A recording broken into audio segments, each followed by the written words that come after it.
लड़की अपने ही होने वाले पति की मौत की पूरी स्क्रिप्ट महीनों पहले लिख सकती है। क्या 17 करोड़ रुपए की शाही शादी सिर्फ एक दिखावा थी? क्या हैप्पी बर्थडे बोलने के बहाने बुलाया गया एक ट्रिप दरअसल एक मौत का जाल था? और सबसे बड़ा सवाल, क्या अगर परिवार ने सिर्फ एक सवाल नहीं पूछा होता तो आज ये पूरा केस हमेशा के लिए एक दुर्घटना मानकर बंद हो जाता? दोस्तों, पुणे से सामने आया यह मामला सिर्फ एक मर्डर केस नहीं है।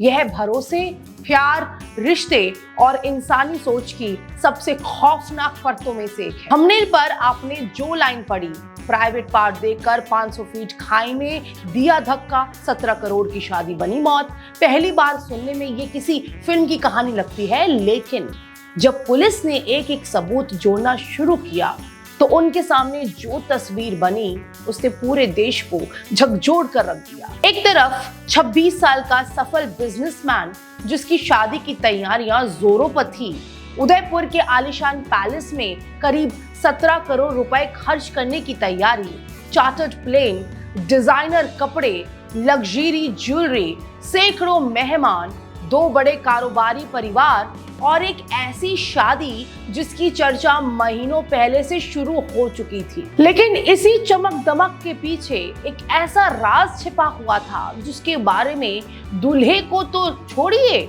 उसके परिवार को भी अंदाजा नहीं था। क्योंकि जिस लड़की के साथ वह 7 फेरे लेने वाला था, रिपोर्ट्स के मुताबिक उसकी जिंदगी में पहले से कोई और मौजूद था।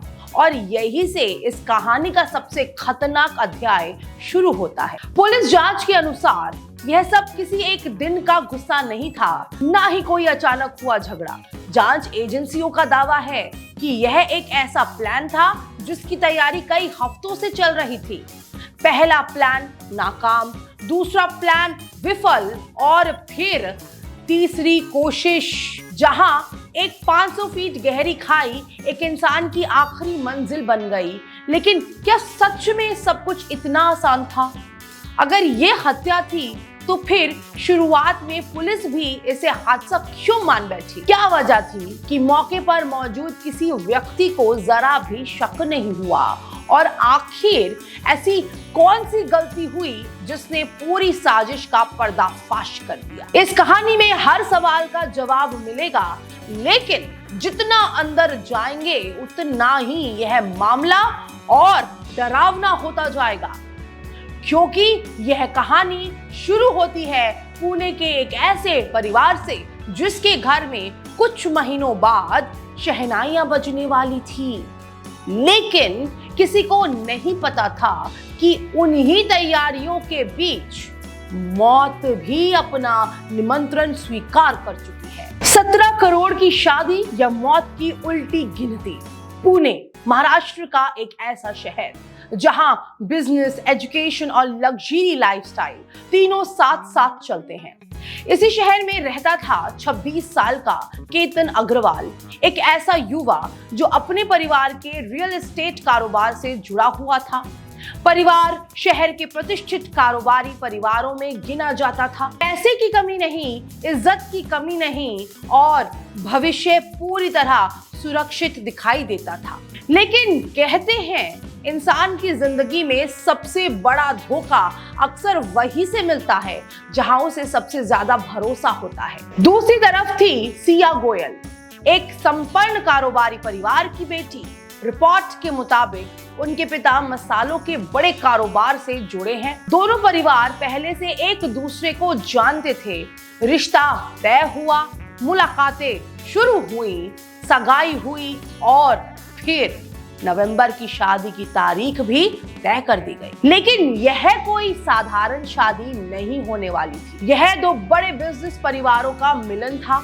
उदयपुर के एक शानदार पैलेस को बुक किया गया। रिपोर्ट के अनुसार करीब 17 करोड़ रुपए खर्च होने का अनुमान था। चार्टर्ड विमान, लग्जरी मेहमानबाजी, डिजाइनर आउटफिट्स, महंगी ज्वेलरी, देश भर से आने वाले मेहमान, हर तैयारी लगभग पूरी हो चुकी थी। घर में हर दिन नई खुशियां मनाई जा रही थी। कहीं कार्ड फाइनल हो रहे थे तो कहीं मेन्यू, कहीं संगीत की रिहर्सल तो कहीं शादी के कपड़ों की फिटिंग्स। सबको लग रहा था अब बस कुछ ही महीनों की बात है, लेकिन दोस्तों किसी को यह नहीं पता था कि जिस शादी की उल्टी गिनती चल रही है, दरअसल वह एक मौत की उल्टी गिनती बन चुकी है। और सबसे दर्दनाक बात, केतन को इस बात का जरा भी अंदाजा नहीं था। वह अपने आने वाले जीवन की योजनाएं बना रहा था, भविष्य के सपने देख रहा था, लेकिन पुलिस जांच में बाद में जो बातें सामने आई, उन्होंने इस पूरी कहानी की दिशा बदल कर रख दी। जांच एजेंसियों के अनुसार सिया की जिंदगी में पहले से एक और शख्स मौजूद था, नाम चेतन चौधरी। रिपोर्ट्स के मुताबिक दोनों की पहचान करीब 1 साल पुरानी थी। धीरे धीरे दोस्ती करीबी में बदली और फिर दोनों लगातार संपर्क में रहने लगे, लेकिन परिवार इस रिश्ते से पूरी तरह अनजान था। क्यों? क्या दोनों घर वालों को सच बताने से डर रहे थे? क्या उन्हें लगा कि शादी टूटने से दो परिवारों की प्रतिष्ठा पर असर पड़ेगा, या इसके पीछे कोई और वजह थी? यही से इस केस का सबसे अहम हिस्सा शुरू होता है, क्योंकि जब पुलिस ने सिया का मोबाइल फोन जब्त किया और उसके कॉल रिकॉर्ड्स की जांच की, तो जांच अधिकारियों के सामने ऐसे आंकड़े आए जिन्होंने इस केस को एक नए मोड़ पर ला खड़ा किया। रिपोर्ट्स के अनुसार सिर्फ जनवरी से जून के बीच चेतन चौधरी और सिया के बीच 2000 से अधिक फोन कॉल्स हुए। उन्होंने सैकड़ों घंटों तक बातचीत की। जांचकर्ताओं का मानना था कि यह सिर्फ सामान्य दोस्ती का पैटर्न नहीं था, लेकिन क्या सिर्फ कॉल रिकॉर्ड किसी साजिश को साबित कर सकते हैं? बिल्कुल नहीं। पुलिस को कुछ और चाहिए था, ऐसा सबूत जो यह बताए कि यह रिश्ता सिर्फ प्यार तक सीमित नहीं था, बल्कि उसके बाद कुछ और भी प्लान किया जा रहा था। और यही से जांच टीम की नजर एक ऐसे ट्रिप पर गई जो अगर रद्द नहीं होता तो शायद आज ये पूरी कहानी किसी और देश से शुरू होती, क्योंकि पुलिस का दावा यह है कि असली साजिश लोहागढ़ फोर्ट से नहीं बल्कि बाली ट्रिप से शुरू हुई थी। लेकिन ऐसा उस ट्रिप में क्या हुआ कि अचानक पूरा प्लान बदल गया और एक पासपोर्ट इस पूरे केस का सबसे महत्वपूर्ण सुराग कैसे बन गया? यकीन मानिए, अगला अध्याय इस कहानी को और भी चौंकाने वाला बना देगा। पहला प्लान जो आखिरी पल में फेल हो गया। कई बार एक अपराध उस दिन शुरू नहीं होता जिस दिन किसी की जान जाती है। उसकी शुरुआत कई हफ्तों, कई महीनों पहले हो चुकी होती है।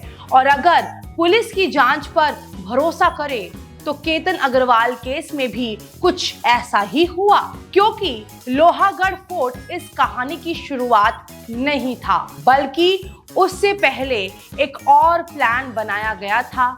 एक ऐसा प्लान जो अगर सफल हो जाता तो शायद आज पूरा मामला भारत में नहीं बल्कि इंडोनेशिया के बाली ट्रिप से जुड़ा होता। जी हाँ, पुलिस जांच के अनुसार शादी से पहले दोनों परिवारों ने एक शानदार प्री वेडिंग शूट की तैयारी की थी। लोकेशन चुनी गई बाली, समुद्र, लग्जरी रिजॉर्ट, रोमांटिक लोकेशन और सोशल मीडिया पर वायरल होने वाले प्री वेडिंग वीडियोस, सब कुछ लगभग तय था। फ्लाइट टिकट बुक हो चुके थे, होटल रिजर्व थे, पूरे परिवार में उत्साह का माहौल था।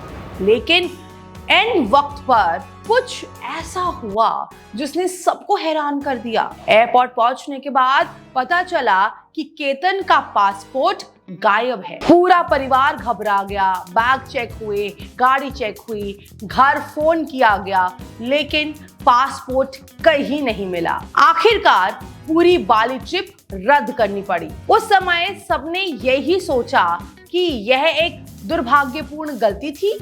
किसी ने इसे साजिश से जोड़कर नहीं देखा। लेकिन जब बाद में पुलिस ने इस पूरे मामले की जांच शुरू की तो यही घटना उनके लिए सबसे महत्वपूर्ण कड़ी बन गई। जांच के दौरान पुलिस ने आरोप लगाया कि पासपोर्ट का गायब होना कोई संयोग नहीं था, बल्कि एक सोची समझी योजना का हिस्सा हो सकता है। जांचकर्ताओं के अनुसार अगर बाली का प्लान कैंसिल नहीं होता तो कथित साजिश वही अंजाम देने की कोशिश की जा सकती थी। हालांकि यह पुलिस की जांच का दावा है कि जिस पर अंतिम फैसला अदालत को करना है, लेकिन अगर यह दावा सही साबित होता है तो सोचिए कितनी पहले से पूरी तैयारी चल रही थी। यानी यह कोई अचानक लिया गया फैसला नहीं था, बल्कि हर कदम पहले से सोचा जा रहा था।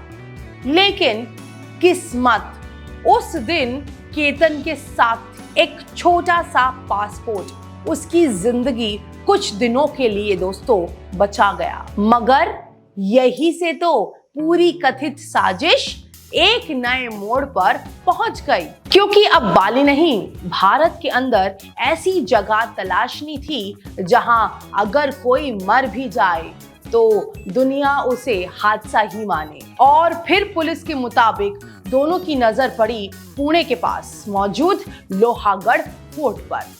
बरसात का मौसम, फिसलन भरे रास्ते, सैकड़ों फीट गहरी खाई, हर साल घूमने आने वाले हजारों पर्यटक और कभी कभी होने वाले हादसे। अगर ऐसी जगह कोई नीचे गिर जाए तो सबसे पहला सवाल क्या होगा? क्या उसका पैर फिसल गया? यही पुलिस के अनुसार पूरे प्लान की सबसे बड़ी ताकत थी। एक ऐसी जगह जहां मौत भी हो जाए और हत्या हादसा दिखाई दे। लेकिन योजना बनाना और उसे अंजाम देना दो अलग बातें हैं। अब जरूरत थी सही दिन की, सही मौके की और ऐसे बहाने की जिस पर केतन बिना एक पल सोचे आंख बंद करके भरोसा कर ले। फिर कैलेंडर पर एक तारीख चुनी गई, 14 जून। लेकिन क्या हुआ उस दिन, जिसके बाद कथित साजिश रचने वालों को फिर एक बार निराश होकर लौटना पड़ा और आखिर 19 जून यानी एक जन्मदिन कैसे एक मौत की तारीख बन गया। यही से यह कहानी अपने सबसे खौफनाक मोड़ में प्रवेश करती है। 14 जून जब मौत सामने खड़ी थी लेकिन केतन बच गया। कहते हैं अगर ऊपर वाला किसी को बचाना चाहे तो मौत सामने खड़ी होकर भी खाली हाथ लौट जाती है। शायद 14 जून केतन अग्रवाल की जिंदगी का ऐसा ही दिन था। उसे बिल्कुल नहीं पता था कि जिस दिन ट्रिप को वह अपनी होने वाली पत्नी के साथ एक खूबसूरत याद बनाना चाहता है, वही ट्रिप पुलिस के मुताबिक उसकी जिंदगी खत्म करने की पहली कोशिश बन चुकी थी। रिपोर्ट्स के मुताबिक 14 जून की सुबह केतन और सिया पुणे के पास स्थित लोहागढ़ फोर्ट पहुंचे। बरसात शुरू हो चुकी थी, चारों तरफ हरे भरे पहाड़, बादलों की चादर, हल्की बारिश और सैकड़ों पर्यटक। ऊपर से देखने पर यह जगह किसी फिल्म की लोकेशन जैसी लगती है, लेकिन इसी खूबसूरती के पीछे सैकड़ों फीट गहरी खाई, हर कदम पर मौत का खतरा भी छिपा रहता है। दोनों धीरे धीरे ऊपर की तरफ चढ़ते रहे। रास्ते भर हंसी मजाक, सेल्फियां, वीडियो और भविष्य की बातें। अगर कोई उन्हें देखता तो यही कहता क्या परफेक्ट कपल है। लेकिन पुलिस जांच के अनुसार उसी मुस्कान के पीछे एक अलग ही कहानी चल रही थी। जैसे जैसे दोनों ऊंचाई की तरफ पहुंचे, सिया बार बार केतन को खाई के बिल्कुल करीब ले जाने लगी। उधर चलो, वहां से व्यू अच्छा आएगा, थोड़ा और किनारे, यहाँ फोटो बहुत अच्छी आएगी। पहली बार केतन बिना किसी शक के आगे बढ़ गया, लेकिन शायद किस्मत अभी उसके साथ थी। कुछ देर बाद रिपोर्ट्स के मुताबिक एक और कोशिश हुई। अचानक सिया जोर जोर से चिल्लाने लगी, सांप सांप बचाओ। केतन घबरा गया।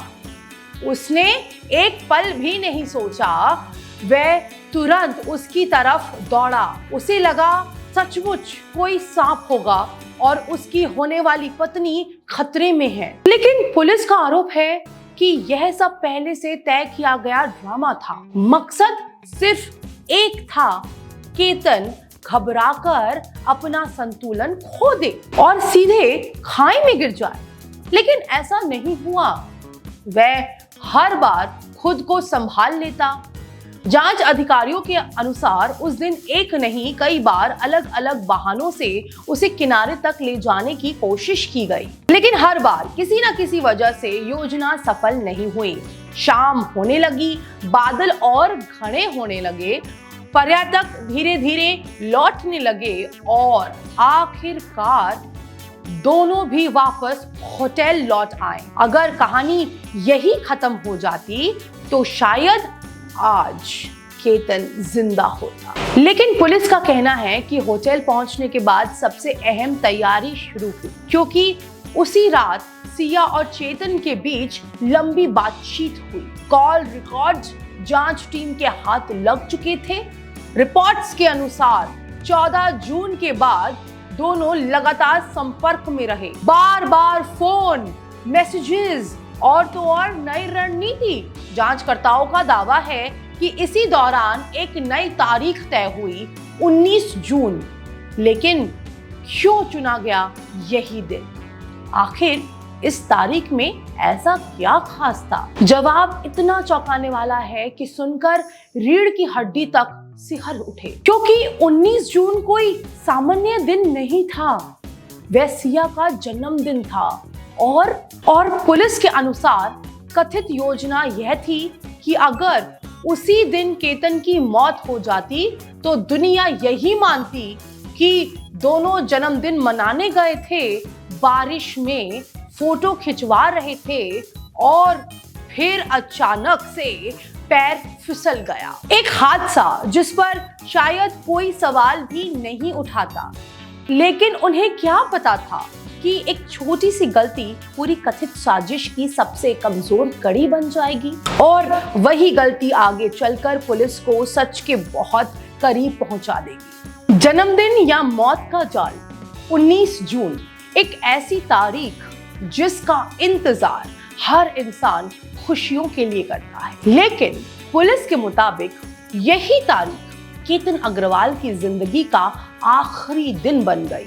सुबह सब कुछ बिल्कुल सामान्य दिखाई दे रहा था। केतन खुश था, आखिर आज उसकी होने वाली पत्नी का जन्मदिन था। रिपोर्ट्स के मुताबिक उसने सोचा आज का दिन कुछ खास बनाया जाए। कुछ तस्वीरें, कुछ यादें, कुछ खूबसूरत पल जिन्हें शादी के बाद दोनों हमेशा याद रख सके। लेकिन उसे बिल्कुल नहीं पता था कि जिस इंसान के साथ वह भविष्य के सपने देख रहा है, वह पुलिस के आरोपों के अनुसार उसके आखिरी सफर की तैयारी कर चुकी है। इधर जांच एजेंसियों के मुताबिक 18 जून की रात सिया और चेतन के बीच फिर लंबी बातचीत हुई। कॉल रिकॉर्ड, लोकेशन डेटा और डिजिटल एविडेंस के आधार पर पुलिस का दावा है कि उसी रात अगले दिन की पूरी प्लानिंग फाइनल हुई। किस समय निकलना है, किस रास्ते से जाना है, कहां रुकना है और जरूरत पड़ने पर कौन कहां मौजूद रहेगा। अब 19 जून की सुबह दोनों एक बार फिर लोहागढ़ फोर्ट की तरफ निकल पड़े। बरसात पहले से ज्यादा थी, पहाड़ बादलों में छिपे हुए थे, पत्थरों पर फिसलन साफ दिखाई दे रही थी। यानी अगर कोई गिर जाए तो सबसे पहला शक किस पर जाएगा? हादसे पर। और यही बात इस पूरी जगह को इतना खतरनाक बना रही थी। इधर पुलिस जांच के मुताबिक चेतन चौधरी भी सुबह से उसी इलाके के आसपास मौजूद था। जांच के दौरान पुलिस ने इलाके के कई सीसीटीवी कैमरे खंगाले। रिपोर्ट्स के अनुसार एक फुटेज में ग्रे रंग की हुडी पहने, चेहरे पर मास्क लगाए एक युवक उसी दिशा में जाता दिखाई देता है जहां कुछ देर बाद केतन और सिया भी पहुंचे। पुलिस का यह दावा है कि वह युवक चेतन चौधरी था। हालांकि इस संबंध में अंतिम फैसला अदालत को करना है, लेकिन यहीं से जांच अधिकारियों का शक और मजबूत हो गया। उधर केतन अब भी दोस्तों पूरी तरह बेखबर था।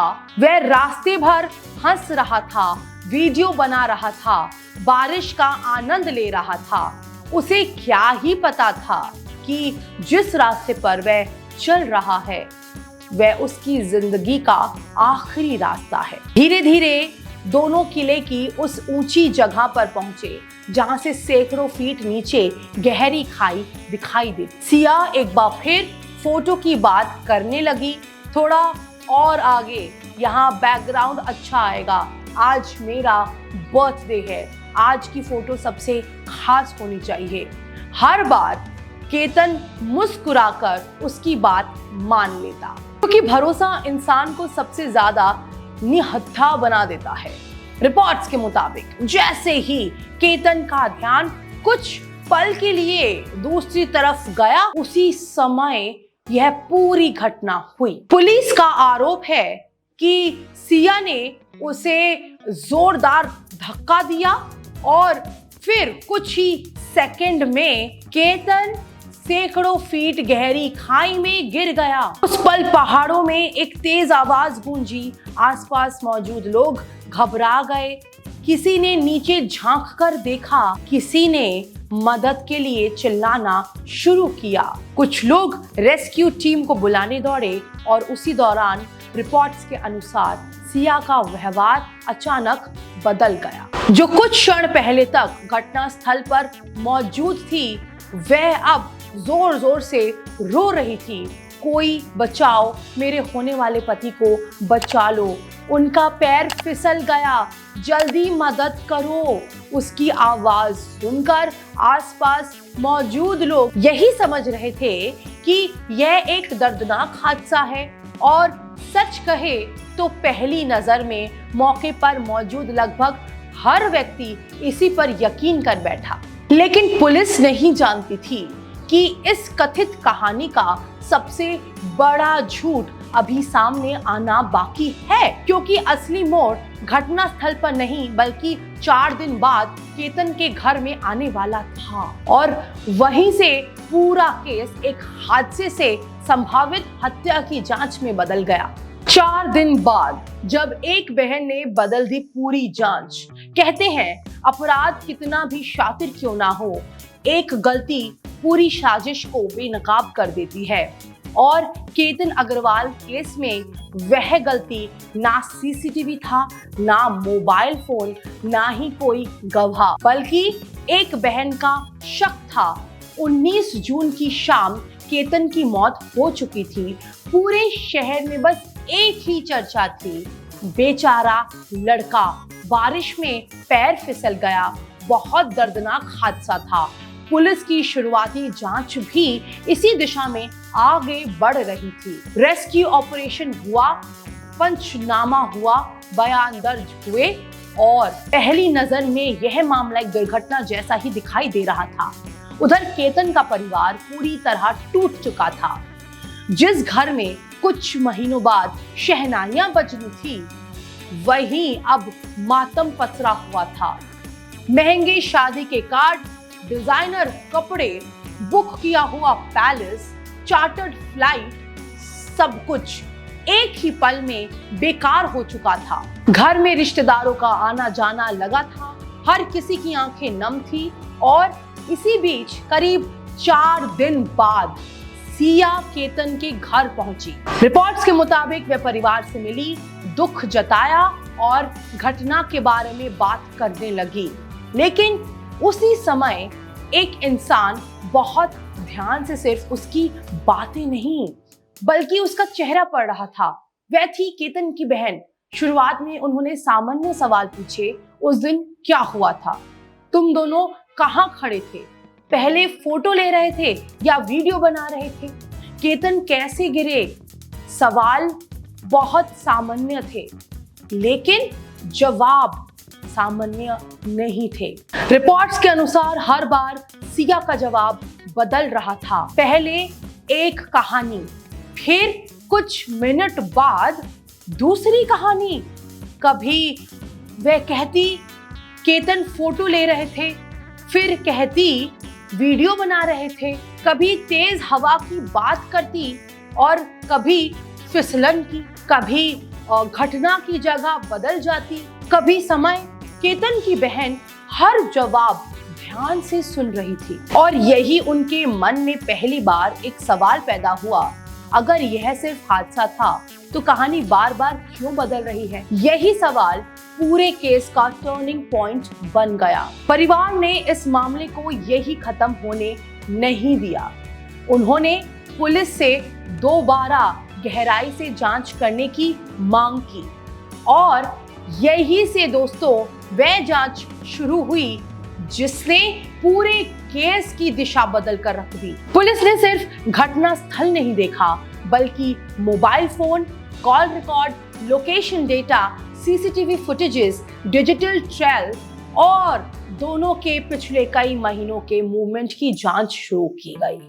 जैसे जैसे एक रिकॉर्ड सामने आता गया वैसे वैसे यह मामला सिर्फ एक हादसा नहीं रहा। रिपोर्ट्स के अनुसार जांच में सिया और चेतन के बीच लगातार संपर्क के सबूत सामने आए। कॉल रिकॉर्ड, लोकेशन और तो और अन्य डिजिटल सामग्री जांच का हिस्सा बनी। इसी दौरान दोस्तों जांच अधिकारियों ने 14 जून की यात्रा, रद्द हुई वाली ट्रिप और तो और 19 जून की घटनाओं को एक साथ जोड़ना शुरू किया। अब पुलिस के सामने एक सवाल था, क्या यह सब महज संयोग था या हर घटना पहले से बनाई गई कथित योजना का हिस्सा थी। लेकिन जैसे ही पुलिस इस सवाल का जवाब खोजने लगी उसी समय इस केस से जुड़ी एक और ऐसी जानकारी सामने आई जिसने पूरे देश को दो हिस्सों में बांट दिया। एक तरफ पुलिस के दावे, दूसरी तरफ बचाव पक्ष की दलीलें और यही से यह मामला सिर्फ एक मर्डर मिस्ट्री नहीं बल्कि देश के सबसे चर्चित आपराधिक मुकदमों में से एक बन गया, क्योंकि अब लड़ाई सिर्फ सच की नहीं बल्कि सबूतों की होने वाली थी। पुलिस की जांच में आखिर मिला क्या और बचाव पक्ष क्या कह रहा है? दोस्तों यही से कहानी सबसे संवेदनशील मोड़ पर पहुंच जाती है, क्योंकि अब मामला सिर्फ भावनाओं का नहीं था, अब बात थी सबूतों की। एक तरफ पुलिस थी जिसका दावा था कि उसके पास digital evidence, call records, location, CCTV और तो और परिस्थिति जन्य सबूतों की एक लंबी श्रृंखला है।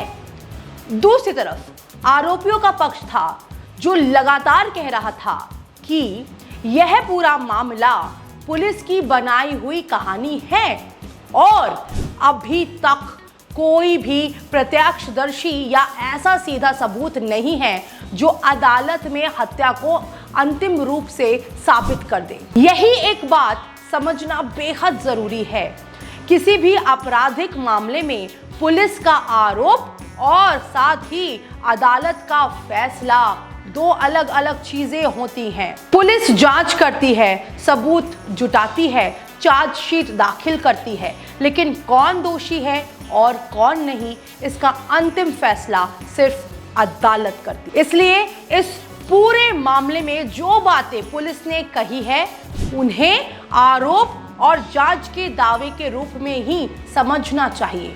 अब सवाल उठता है, आखिर पुलिस को ऐसा क्या मिला जिसके बाद उन्होंने इस केस को एक साधारण हादसा मानने से इनकार कर दिया। रिपोर्ट्स के मुताबिक सबसे पहले डिजिटल रिकॉर्ड की जांच हुई। Mobile phone, call detail record, location history, messages और तो और घटना से पहले और बाद की गतिविधियों का विश्लेषण किया गया। जांच अधिकारियों का दावा है कि इन जानकारियों ने कई ऐसी कड़ियों को जोड़ना शुरू किया जो पहली नजर में एक दूसरे से बिल्कुल अलग दिखाई देती थी। फिर पुलिस लोहागढ़ फोर्ट पहुंची, घटना स्थल का दोबारा निरीक्षण किया गया।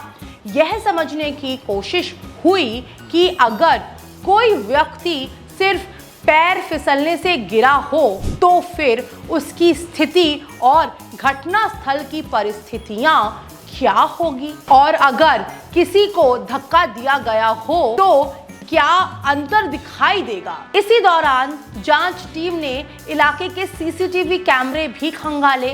कुछ फुटेजेस जांच का हिस्सा बनी दोस्तों, जिन्हें पुलिस ने अपनी जांच में महत्वपूर्ण माना। लेकिन इधर आरोपियों की तरफ से पूरी तरह अलग तस्वीर पेश की गई। बचाव पक्ष के वकीलों ने कहा कि पुलिस सिर्फ परिस्थिति जन्य सबूतों के आधार पर पूरी कहानी बना रही है।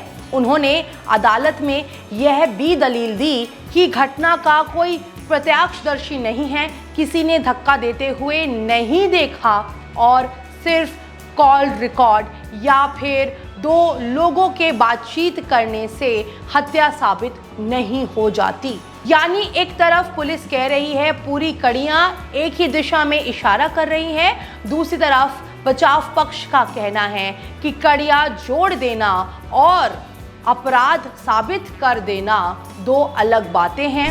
यही वजह है दोस्तों कि यह जो केस है सिर्फ महाराष्ट्र ही नहीं बल्कि पूरे देश में चर्चा का विषय बन गया है। सोशल मीडिया पर लाखों लोग अपनी अपनी राय दे रहे थे। कोई इसे पूरी तरह सुनियोजित हत्या बता रहा था, तो फिर कोई अदालत के फैसले का इंतजार करने की बात कह रहा था। लेकिन इस पूरे मामले में एक सवाल आज भी सबसे ज्यादा लोगों के मन में है। अगर पुलिस की जांच सही साबित होती है तो क्या 17 करोड़ रुपए की शादी सिर्फ एक पर्दा थी? क्या एक रिश्ता शुरू होने से पहले ही खत्म करने का फैसला लिया जा चुका था? या कहानी में अभी भी कोई ऐसा सच छिपा हुआ है जो अदालत की सुनवाई के दौरान दुनिया के सामने आएगा? इसी बीच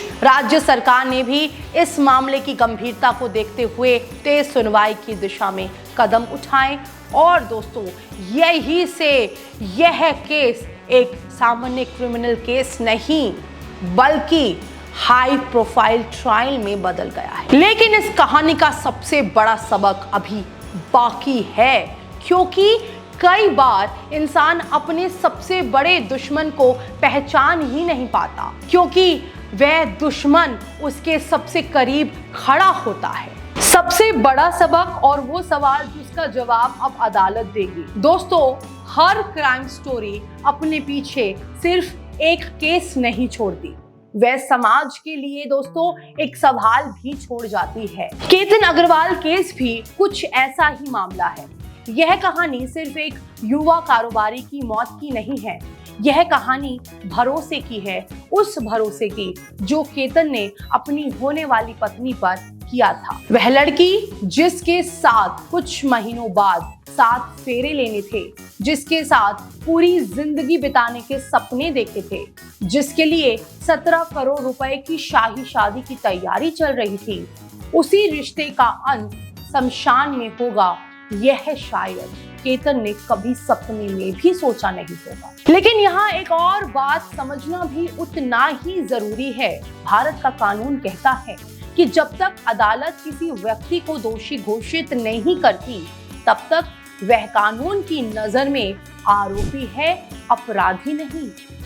इसलिए इस पूरे मामले में जो बातें आपने सुनी, उनमें से कई पुलिस की जांच, चार्जशीट और सार्वजनिक रूप से सामने आई रिपोर्ट्स पर आधारित है। आगे अदालत में गवाह आएंगे, जिरह होगी, सबूतों की जांच होगी, बचाव पक्ष अपनी दलील देगा, अभियोजन अपने सबूत पेश करेगा और आखिर में फैसला सिर्फ अदालत सुनाएगी। लेकिन इस केस ने आज ही पूरे देश को कुछ बहुत बड़े सबक जरूर दे दिए हैं।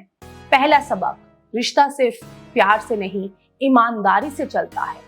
अगर किसी रिश्ते में मन नहीं है तो उस रिश्ते से बाहर निकलने का रास्ता हमेशा मौजूद होता है। लेकिन अगर कोई झूठ, धोखा या अपराध का रास्ता चुनता है तो फिर उसका अंत कभी अच्छा नहीं होता। दूसरा सबक, परिवार की सतर्कता। सोचिए अगर केतन की बहन उन बदलते हुए बयानों पर ध्यान ना देती, अगर वह पुलिस से दोबारा जांच की मांग ना करती, तो शायद आज भी सरकारी रिकॉर्ड्स में यह सिर्फ एक हादसा लिखा होता और शायद कभी किसी को इस कथित साजिश के बारे में पता भी नहीं चलता। कई बार सिर्फ एक सवाल पूरी जांच की दिशा बदल देता है।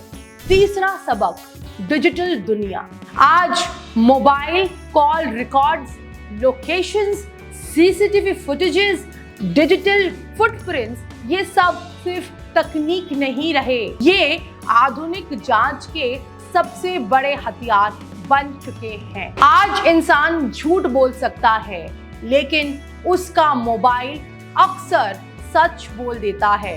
और शायद यही वजह है दोस्तों कि आज के दौर में कोई भी अपराध छिप नहीं सकता, पहले जितना आसान भी नहीं है।